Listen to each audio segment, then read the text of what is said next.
Hello, everyone. Good morning.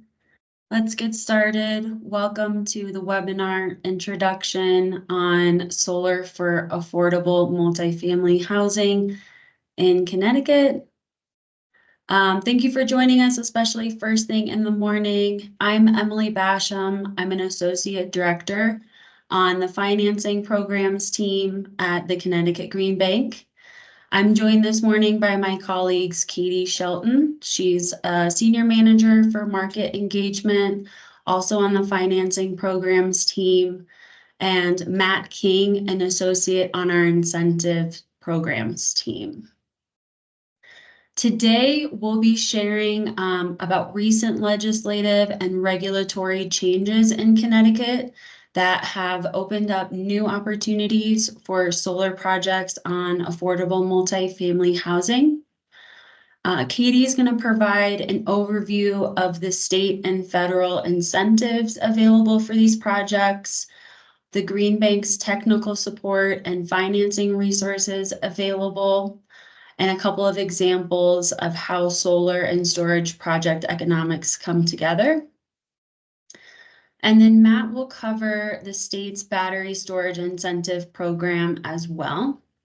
So we'll aim to leave some time at the end for your questions, but please go ahead and put them into the chat as they arise throughout today's presentation. We are recording this session, and we do plan to share the slides and the recording with everyone afterwards.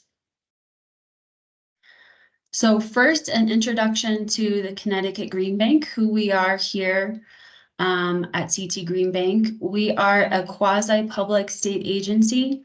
So we're the nation's first state-level green bank, which means we use limited public dollars to attract private capital into our state to accelerate investment into Connecticut's green economy.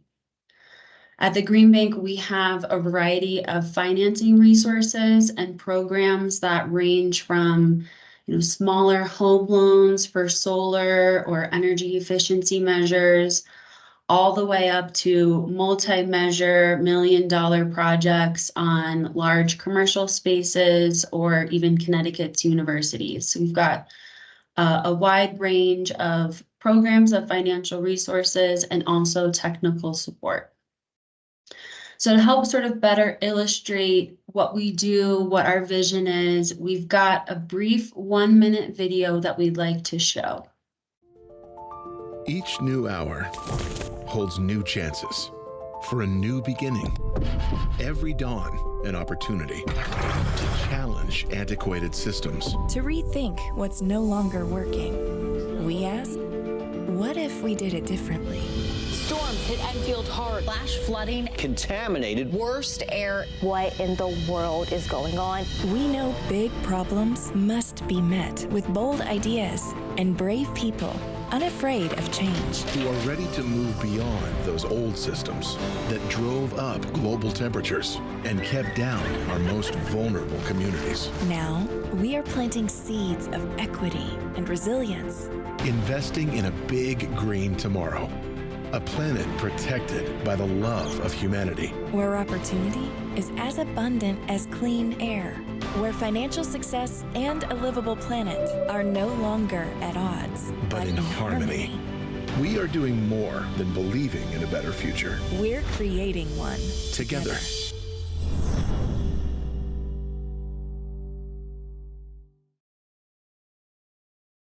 Great, thank you. So that's our vision video to help us illustrate, what our goals are and our mission.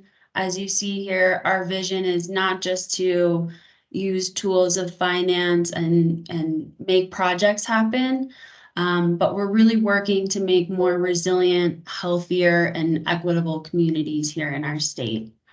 And we've long been committed to increasing access to clean energy. We formalized this commitment by adding a goal to our mission to reach 40% of investment in communities disproportionately harmed by climate change. We've done this over the years by standing up numerous programs and financing products like our Solar for All program to increase solar adoption for our low and moderate income households. And while we had great success reducing energy costs for our low and moderate income homeowners, it's more challenging to reach low and moderate income renters. We've been working for many years to unlock solar opportunities for multifamily housing. And a majority of our low income families are renters living in multifamily housing. And so they're disproportionately impacted by the high energy costs in our state. Next slide. Connecticut ranks 4th in the nation for the most expensive electricity, which is unaffordable and often financially crippling for families with little means. So at the Green Bank, we've been active in improving the opportunities for solar adoption to reduce those energy costs. And we've been looking for ways to improve the solar project development environment for affordable multifamily properties.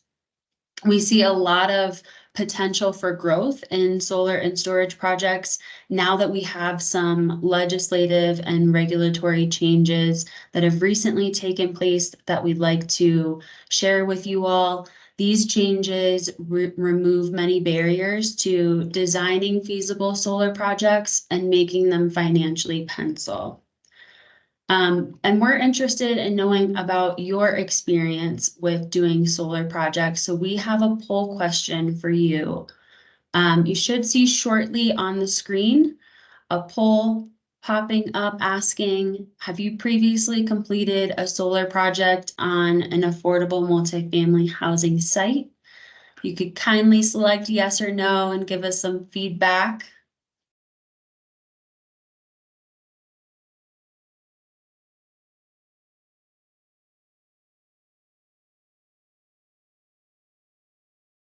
All right, I'm seeing the numbers come in. A majority have not. And we understand that because it's been challenging. So today we'd like to cover what some of those recent changes are and some of the opportunities that we see. Next slide, please. So first we want to refresh on what those challenges are, how affordable multifamily housing projects were previously developed. In the past, these projects were treated as commercial projects, and so they participated in the state's solar incentive program for commercial projects. It's called the Non-Residential Renewable Energy Solutions Program, or NRES, and it's administered by the utility companies in our state. In NRES, incentives for solar projects are allocated through a competitive auction. So these projects are competing against larger commercial projects that have more favorable economics. And in the NRES program, they have capped capacity for incentives, which mean there's a limited number of projects per year that can receive an award.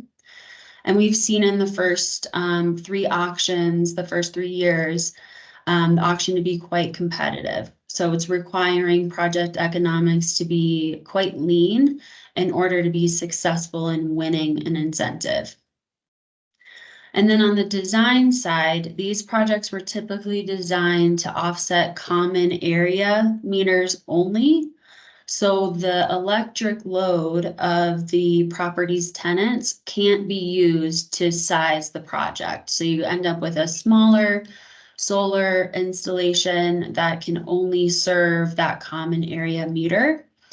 And it also limited the ability for the tenants to receive any of the generation or the benefit of the solar installation.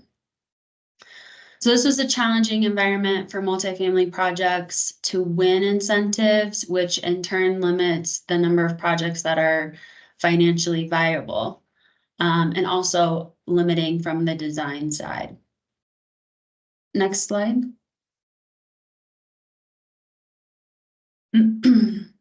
So with a lot of advocacy from various stakeholders, including the Green Bank, there is a change in statute to the definition of a residential customer. You can see the definition here on the screen, but at the core, it was expanded to include multifamily dwellings consisting of 5 or more units that are determined to be affordable. So we'll dig into the definition of affordable here shortly. But with this change of eligible affordable multifamily properties are now treated as residential. You can go to the next slide. So this means they can access the residential incentive program or the residential renewable energy solutions program by name. This is also administered by the utilities.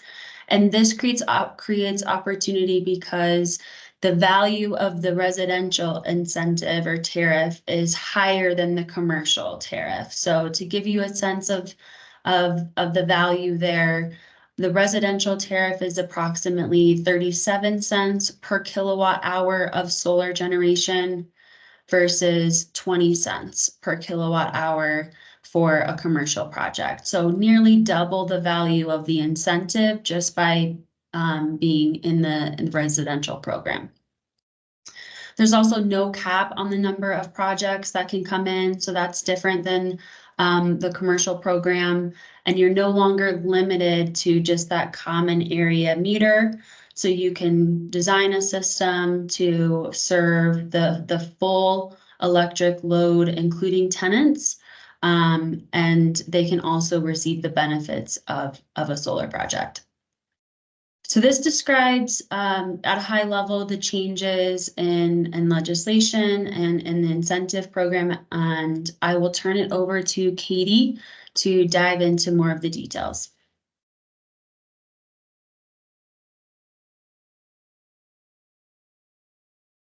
Hey, good morning, everyone. As Emily mentioned, my name is Katie Shelton, and I work as a Senior Manager of Market Engagement for the Connecticut Green Bank's Solar Marketplace Assistance Program. Emily gave a brief introduction into what the definition of affordable is in the new RES program, but I thought we'd provide a deeper dive into what would potentially qualify in terms of projects that could participate in the RES program moving forward.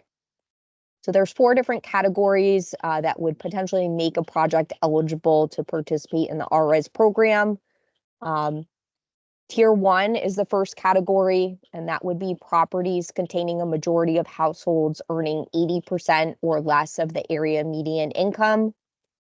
Properties that are participating in the low-income housing tax credit program, or that are participating in administered programs through CHAFA or DOH would qualify under the Tier 1 list. You can see on the far right-hand side a breakdown of properties that are included on that Tier 1 list. It does total over 1,300 properties here in Connecticut that would meet that eligibility under that designation. Tier 2 is sites with 66% of the residents that have a household income at or below 60% of the state median income. And for both Tier 1 and Tier 2 designations, there is a list of eligible properties that have already been released, and it's published on the utilities website.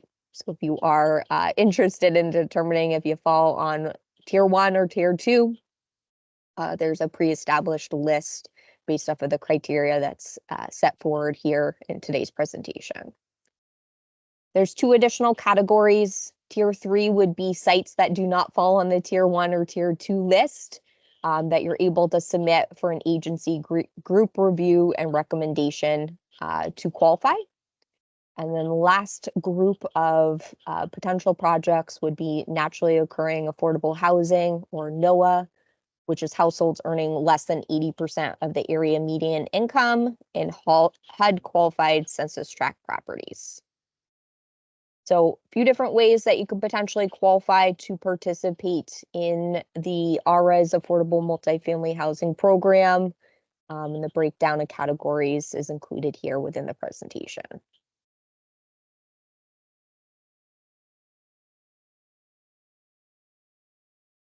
So Emily briefly touched upon it, but one of the key requirements of the new reconfiguring of this program and participating in the RRES incentive is that a portion of the financial benefit must be shared with the residents of the facility. So one of the shortfalls of the way that projects were previously developed participating in the commercial incentive program was that most projects were designed to tie into common area meters only, and the financial benefit of those projects was not necessarily trickling down to the residents of the facility. With the way that the program is reconfigured, it is a requirement that the financial benefit of the project be shared with the tenants on site. For sites that are individually metered, it's an easy process where the utilities will virtually allocate the tenant's portion of the tariff to their utility bill by participating in the program. And the portion of the tariff that needs to be set aside for the residents on site is 20% of the total tariff value. For sites that are master metered or that may be individually metered, but the property owner is paying the utilities for each of the units, those projects are anticipated to be treated a little bit differently under the construct of the program rules. For this payment type, it is currently in front of PURA and the program rules are not yet finalized. But what is proposed is that 25% of the tariff value will be calculated at the net present value, and that dollar value would need to be pulled out for an upfront energy-related improvement to be made to the facility. So instead of the residents receiving a credit on their utility bill, because there's no direct relationship between the utility company and the tenants of a facility, the program rules are currently contemplating that an energy-related improvement would need to be made to the site, and therefore the tenants would benefit by having an improved premise to live in. What is currently proposed, and again, it's not yet finalized, but what's on the proposed eligible property upgrade list is energy efficient windows or doors, adding insulation to a property, energy efficient appliances, adding heat pumps, including energy storage. For sites that may have completed a number of these upgrades already, broadband internet access is a potential improvement that you could add to the facility to benefit your tenants. Lead remediation or removal of environmental hazards. And then the last potential item is energy efficient lighting. So few options here. Because it's not yet finalized, just note that there may be some additions or subtractions or changes to what's currently being contemplated, but this should be indicative of how these projects will be handled moving forward. We've chatted a bit about the state level incentive and the change from the commercial incentive program, which is called the NRES program here in the state, over to the Residential Renewable Energy Solutions Program, also known as RRES. So some major changes at the state level. In addition to that, there have been some recent changes at the federal level that also impact project economics for the better. So for anybody that's unfamiliar, at the end of 2022, the Inflation Reduction Act, also referred to as the IRA, passed. And that created a number of opportunities for solar and solar plus storage development. First and foremost, it levelized the base investment tax credit for a solar project and storage to 30% of the total project cost. And it also created an opportunity for some potential bonus investment tax credits, either based off of the site characteristics or the characteristics of the project that's being developed. So to name a few, there's an energy community bonus, which would provide an additional 10% investment tax credit for a project. A low income bonus, which is an additional 10% investment tax credit. The use of domestic content for project development would be an additional 10% investment tax credit. And specific to the projects that we're talking about today, Most commonly, a qualified low-income residential project would add an additional 20% investment tax credit to a project. So to dive into that a little bit deeper, the last investment tax credit bonus that I mentioned was a Category 3 low-income investment tax credit bonus for qualified low-income residential projects. To dive into that, if a project participates in a covered housing program on the list that you see here on the screen, could be potentially eligible for an additional 20% low-income investment tax credit bonus. What this will do is overall increase the financial benefit of the project for both the tenants on site at the facility, as well as the property owner by participating in development of a project, or that be solar as a standalone, or if you look to add storage to the project as a future endeavor as well. Now that we've chatted about both the state and federal incentives that flow into these projects, we wanted to chat about our Solar Marketplace Assistance Program as a potential development opportunity for these projects. So Solar MAP, again, stands for a Marketplace Assistance Program, and that is the program that both Emily and I work for. What it is we provide no-cost technical assistance and project development support to help property owners evaluate solar or solar plus storage as a potential option for their facilities. There's no cost for that assessment to be completed.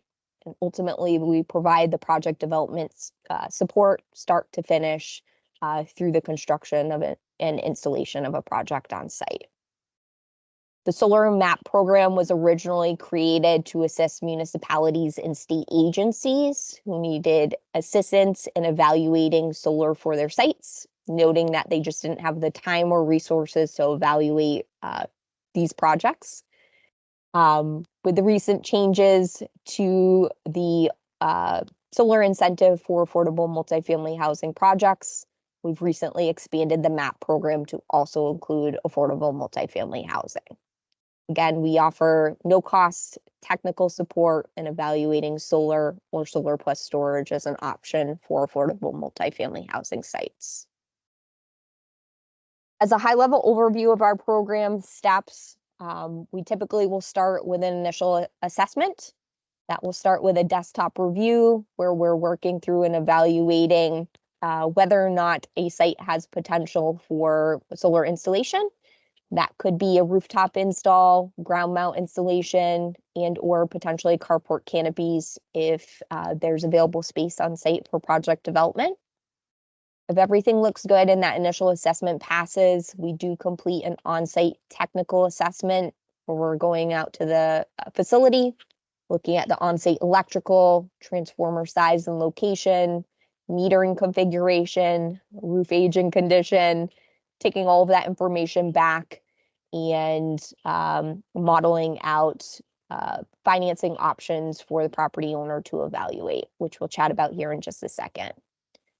Ultimately, if there's interest in proceeding with a project, we do look to execute an agreement, whether that be a lease agreement or a financing agreement if the property owner elects to move forward with owning the system. And then the last and key part to our process is that we do run a competitive solicitation to secure a contractor to build the project. We look to build out our projects on a portfolio basis. So we would group like projects together in a portfolio and put that out to bid in order to gain economies of scale with the contractor network who would be responding to that solicitation. As I mentioned, there are a few different financing options that are available through the MAP program. First is a solar lease option.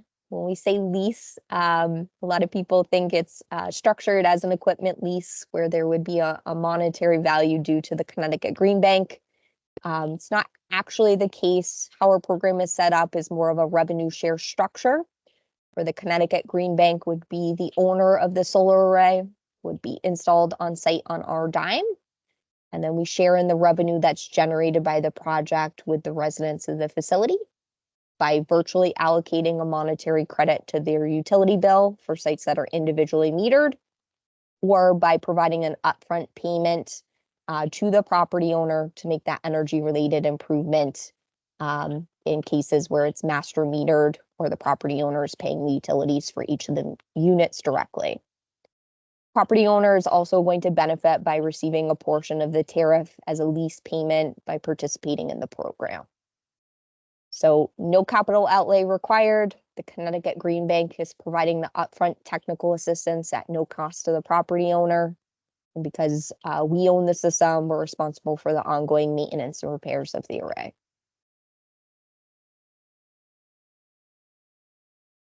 In addition to the lease option, we do also offer a solar loan option if owning a system is of interest to the property owner. In a solar loan scenario, there's no lien that would be required as part of the loan. So we're not taking a lien out on the property. We would be extending the financing for the solar development process. Property owner ultimately is going to benefit by retaining a higher portion of the tariff value over the 20-year agreement with the utility company. And they're also able to monetize the available tax benefits directly for the solar project.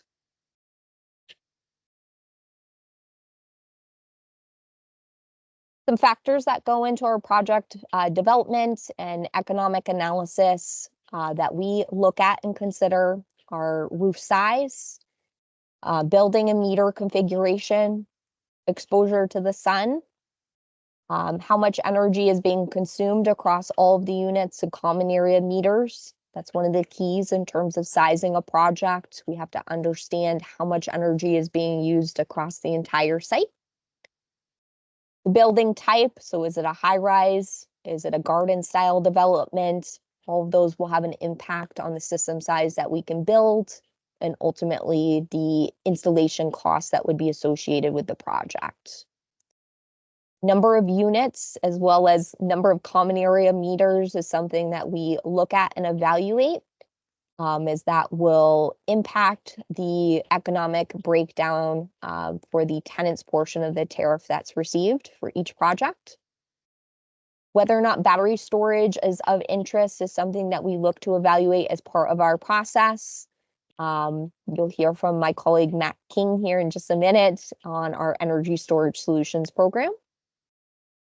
And then lastly, we're looking to see if any additional upgrades are going to be required for the project, which would include interconnection upgrades, structural upgrades to the facility, and or roof repair or replacement prior to completing the installation of a project.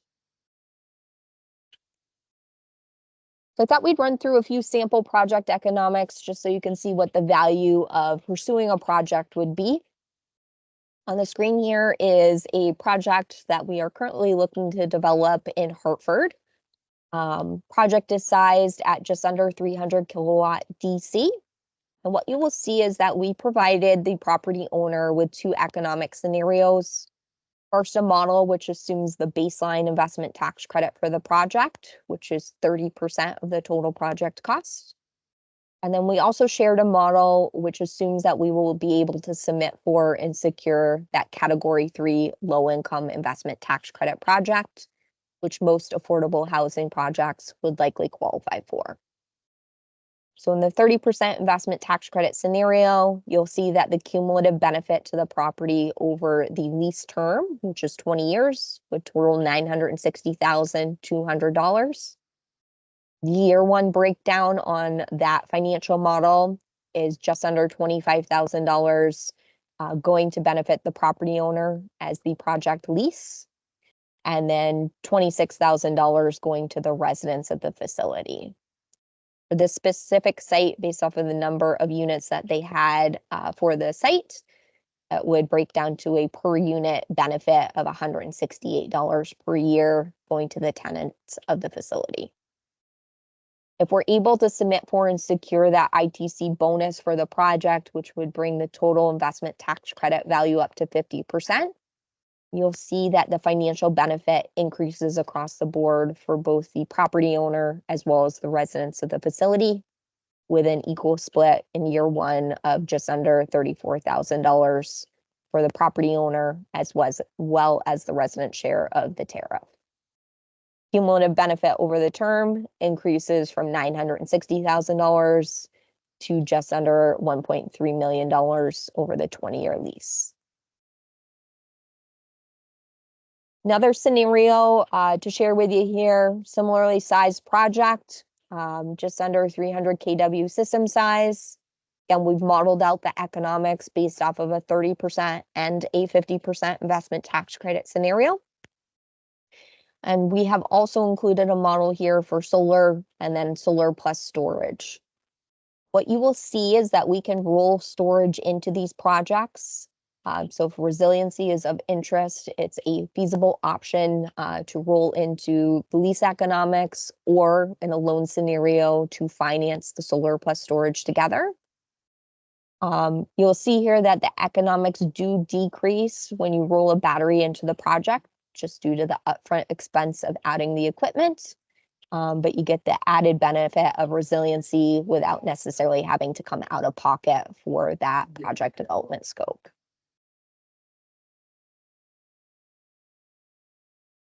So I wanted to include kind of a high-level overview of what next steps would look like. On the screen here, you're going to see a sample project schedule that gives a high-level overview of the typical steps that go into the project development. As I mentioned, key part of our process is running a RFP to select a contractor to build out a project or portfolio of sites together.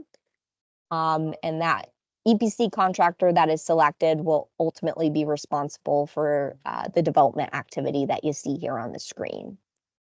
Wanted to provide you with an overview of what these steps look like, just to provide kind of a high-level overview in terms of the project development timeline. Typically, you're looking at about a 12-month process, start to finish, in developing out a solar project for a site.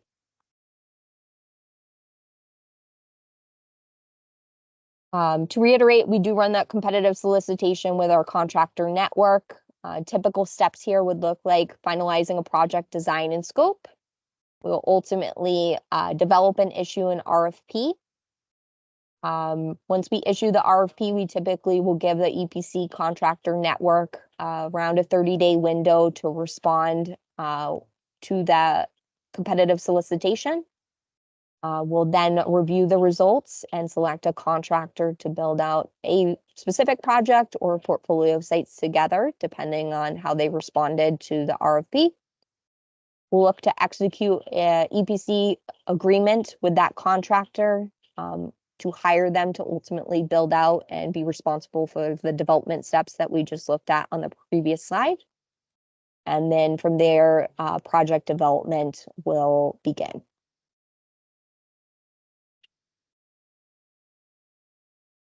Without further ado, I'm going to pass it over to Matt King, who will provide an overview of the Energy Storage Solutions program here at the Connecticut Green Bank.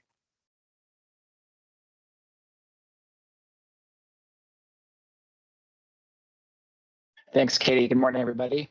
Energy Storage Solutions is a relatively new incentive program overseen by PURA and co-administered by the Green Bank, Eversource, and United Illuminating. I'm going to give a nice overview of the program today, but if you have any other questions, please feel free to enter them into the chat or send me an email or give me a call later. But without further ado, I'm going to start with an explanation of the general program design. Next slide, please.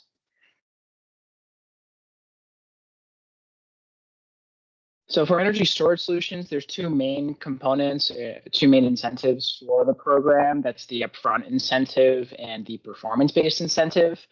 The upfront incentive is associated with a type of dispatch event for the batteries called passive dispatch, and the performance incentive there is active dispatch.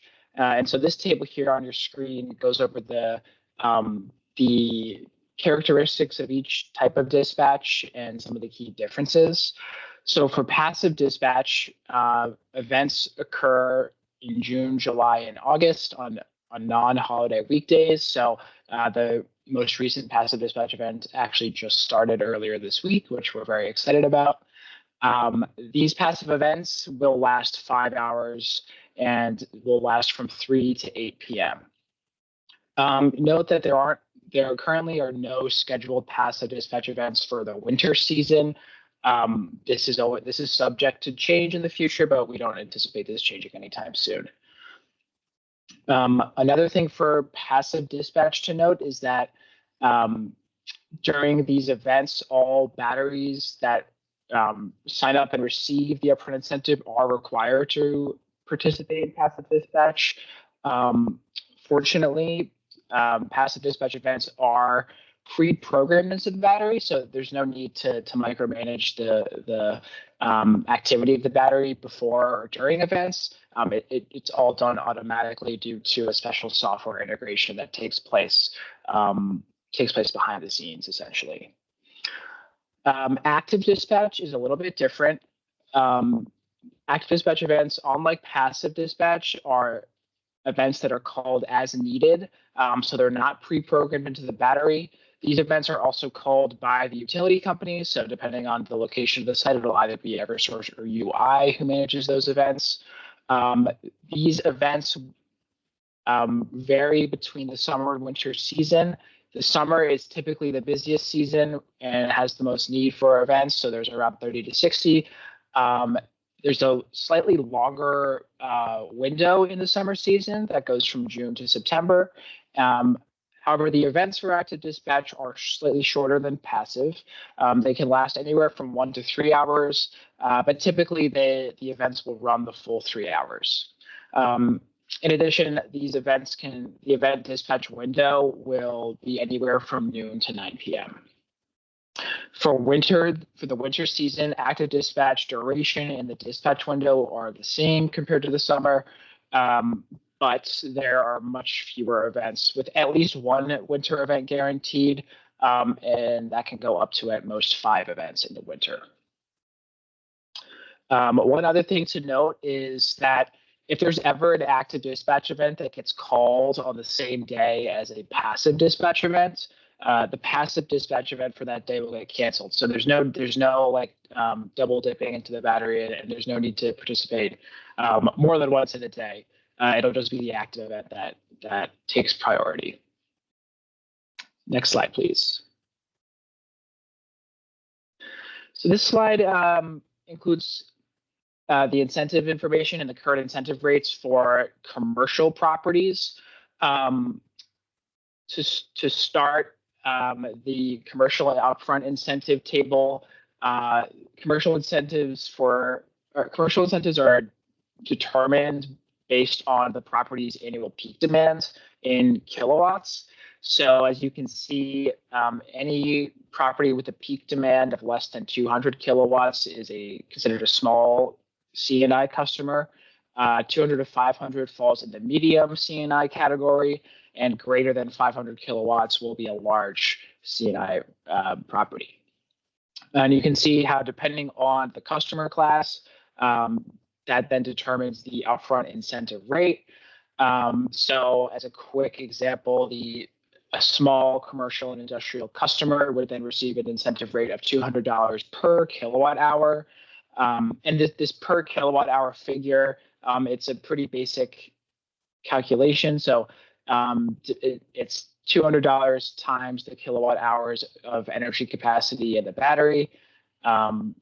So you would just multiply the energy capacity by whatever the given incentive rate is for the property size. In addition to that base rate, there are potential incentive adders for customers. This is what we call the priority customer adder, and this is an additional 25% in upfront incentives. There's 4 ways to qualify for this adder. Those four qualifications are either critical facilities, distressed municipalities, small businesses, or customers that are replacing an on-site fossil fuel generator. One thing to note is that this adder is not additive or it's not stackable, meaning if a property qualified under more than one of those four categories, the incentive adder would still be 25%. So if it's a critical facility in a distressed municipality, they would only qualify for plus 25% in additional incentives, not plus 50%. That second half of the slide here shows the performance incentive levels.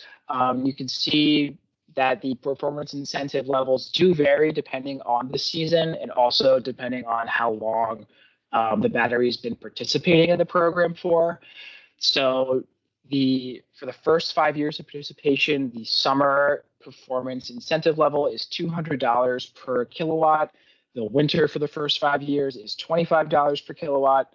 And then the summer for the second 5 years drops down to $115. And then in the winter for the second 5-year period drops again to $15. The performance incentive, as I mentioned earlier, is tied to active dispatch. And so since the utilities manage the scheduling of active dispatch events, they also manage the calculation and payments of performance incentives. So when receiving performance incentives, you'll receive them from the utilities directly, not from the Connecticut Green Bank. In addition, the way the performance incentive is calculated is a bit different than the upfront incentive. You'll notice that it's dependent on kilowatts rather than kilowatt hours, and it's the average. It's dependent on the average kilowatts, the average kilowatts of participation in active events for the season. So one way to think about it is your total energy contributed during events in kilowatt hours divided by the total number of hours of active events that there were for the season. And then that's how we get the average kilowatts.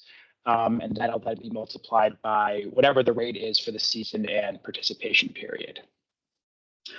One last thing to note for these commercial incentives is that the upfront incentive is capped at 50% of the total installed cost of the battery. Then on the next slide, we'll go over some of the residential incentives. These incentives recently actually got increased as of the beginning of this year. And in terms of affordable multifamily housing, properties are eligible to receive the low income residential incentive. So the rightmost column there is the low income incentive. I'll go over the rest of these incentives too. So currently the standard incentive rate for residential customers is $250 per kilowatt. The first row there is the first capacity block. The residential portion of the program is still in the first 10 megawatt capacity block. So the first row are the current incentive rates.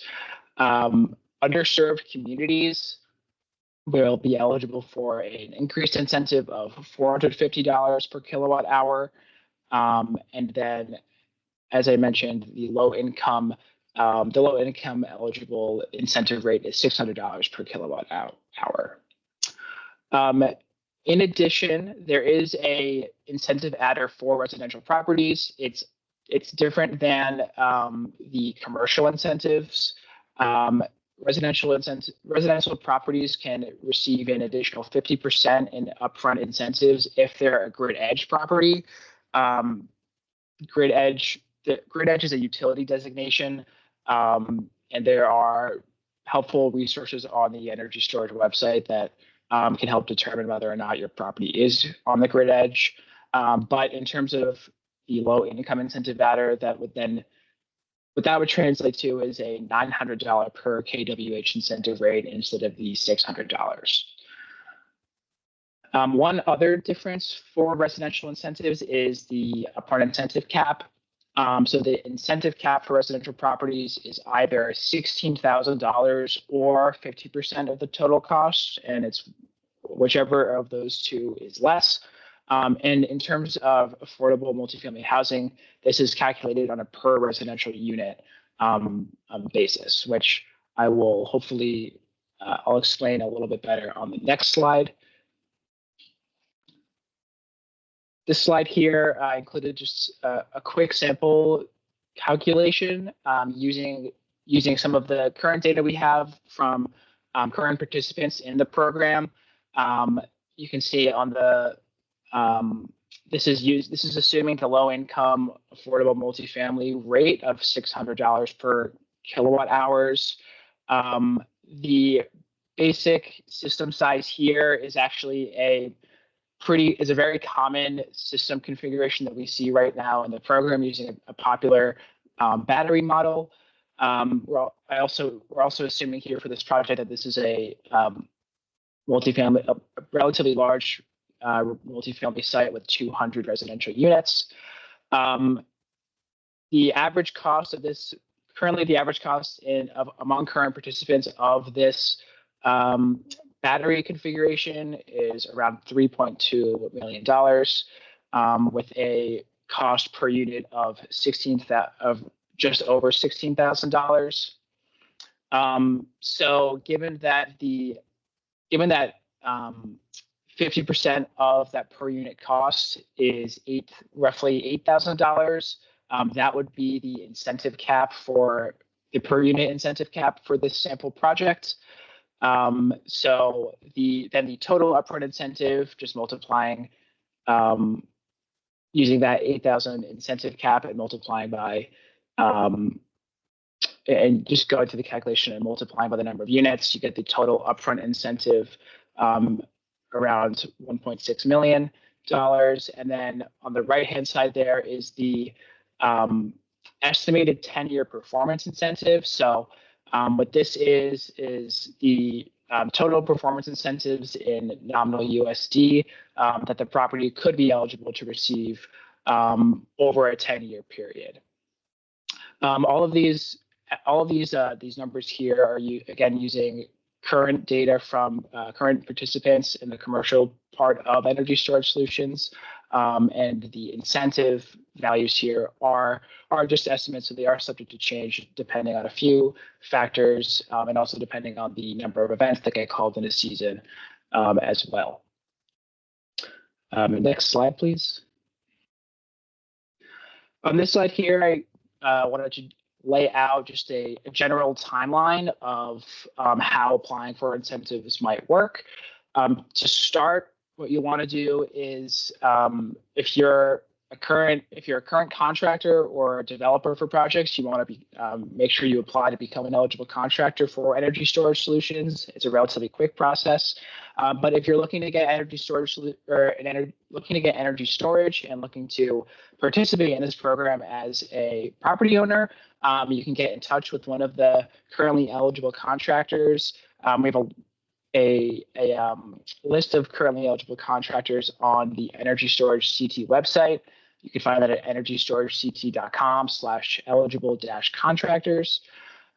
These contractors all go through a application process and attend a contractor training to learn about the program and to learn about calculating incentives and how to apply and all of the different guidelines and program rules that we have. Next up, the contractor you select would submit an application for incentives to the Green Bank. They do this through the contractor portal that we have. Additionally, the battery storage system that you choose to use needs to be on our eligible equipment list. That list can also be found on the Energy Storage CT website. One thing to note is if you are really interested in a specific battery that isn't on our list, you can always apply, or you can have your eligible contractor apply for you, and we can work with you to get that added to the list so that you can use it and participate in the program. After that, the Green Bank staff will review the application and issue a reservation of funds letter. At that point, installation of the battery can occur And once installation is complete, you'll submit one final completion application, which is like a site verification. And once that secondary application is approved, final confirmation of funds letter will be sent out and payment of the upfront incentive will be issued. That's all I've got. I know we're close to time, so I'll hand the reins back over to Emily for questions. Thank you. Thank you, Matt. That was quite technical. I think some of the high level points that folks should take away is that there are quite rich incentives available for battery storage. Like the solar incentive program, the battery storage incentive program has some policy goals. So as Matt walked through the dispatching requirements, that allows us to make these batteries available for the grid, to strengthen the grid and provide community resiliency and not just site resiliency. So those are some of the policy goals that are embedded in the incentive programs for batteries. And they are quite rich. As you noticed, there are also some technical components, what size battery you would want, how it would operate, what sort of loads it would actually provide backup for during an outage. All of these components, all these considerations, you would discuss with your contractor. And you would also use your contractor to apply and secure those incentives. So those are things you wouldn't have to do on your own. Those are questions that you can answer with a contractor scoping out the project, both for solar and storage. And there are also questions that we can help answer through our solar map program that Katie walked through. So rest assured, we wanted to provide you with all the information, but there are a lot of partners out there and resources that can help you navigate both the solar incentive program and the battery storage incentive program, so you can unlock these revenue streams and make a very attractive project. So with that, please include any of your questions that you have for myself, Katie, or Matt. In the chat, we've got just about 5 minutes to answer some questions. Anything that we don't get to, we will certainly be sure to either track down the answer or provide it to you in follow-up. Here on the screen, you've got all of our contact information, our email addresses, and if you're interested in starting a conversation about looking at solar for any facilities that you have, solar and storage, there's a link on here to just schedule a meeting with us based on your availability. So very easy to get a hold of us afterwards. But while we're here, let's see if there's some questions we can get to.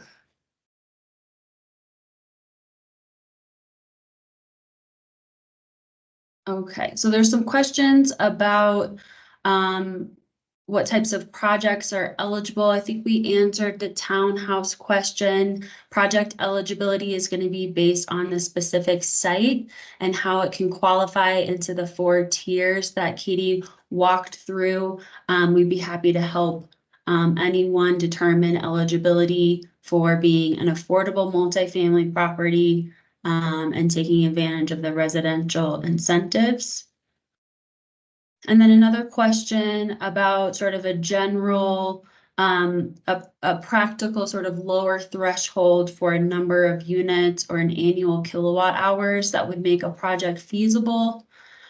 We tend to use a minimum project size because a housing property's configuration can range quite significantly between the size of the units and their electricity usage. So often, the number that the annual usage isn't that best of a threshold. We use a minimum project size, which is about 50 kilowatts.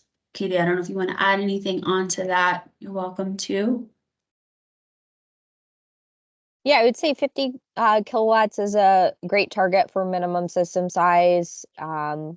If anybody's interested to see what we've typically seen for project sizing in Connecticut, I would say the average has been about 200 kW but plus or minus depending on the available site and space and configuration to develop a project. So some sites have been open to utilizing all of their roofs. Sometimes there's limitations in terms of roof age and condition that limits our ability to build a larger array. But we try to evaluate each site on a case-by-case basis.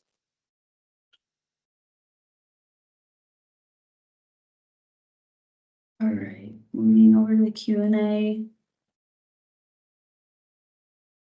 We will be making this information available. The slides and the recording will go out to all registrants. And then we've got a comment in here from our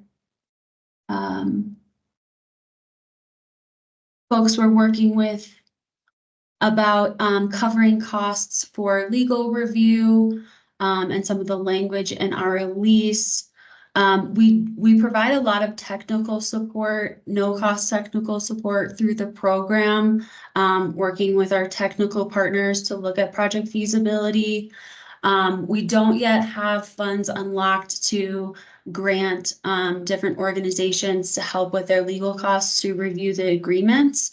But we are constantly keeping an eye out for our various partners who are looking to draw down various funding sources and grant sources to help provide more technical support and legal review.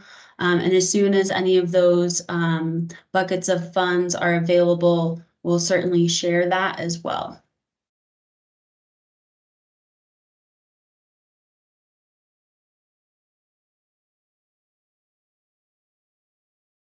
All right, see another question in here. How does the payback for the tenant receives affect the calculation of the resident's utility allowance? That's a great question. Katie, do you want to answer that one? Yes, HUD has issued guidance noting that the credit that the tenant is going to receive through this RRES program will not impact any resident utility allowances. Happy to send that around so you have access to it. Anne Marie, if you want to send me an email, I can send it over to you after this call. All right, we've got 1 minute left. If there's a last question to sneak in here.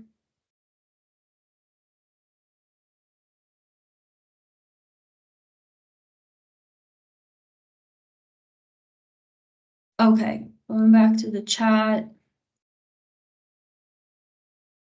Is this only for rental properties or for sale also? I'm not quite sure what the question is asking. If the property is a multifamily property that's has the property owner can be it can be an owner site with rental units in it. So to be eligible as an affordable multifamily property, it's got to be 5 or more units. And if the property owner lives in one of the units, that's also eligible as long as it's meeting the other criteria for affordable. I hope that answers the question. If not, we can certainly follow up and discuss more. And I see a question in here from Rachel. Can you repeat all the ways to qualify as an adder? I think that's probably referring to battery storage adders. I don't know if there's a quick answer to that, Matt, since we're coming close on time, and we can certainly follow up with more monthly information. Is there a quick answer on that? It's the 4 ways are whether it could be a critical facility, a property on the grid edge. They could be replacing a fossil fuel generator, or the property is a small business. So those are the 4 ways. Hope that helps. Great. Thank you, Matt. Well, we're right on time, so I want to thank everyone for joining us this morning, and we provided a lot of information. We'll also provide the slides and recording as follow-up, but please be in touch with us if you have any follow-up questions. We'd love to engage with you about some potential opportunities, and hopefully this was very helpful. Thank you, Katie. Thank you, Matt, for presenting this morning, and thank you all for giving us some of your time. Thanks, all. Bye all. Thank you.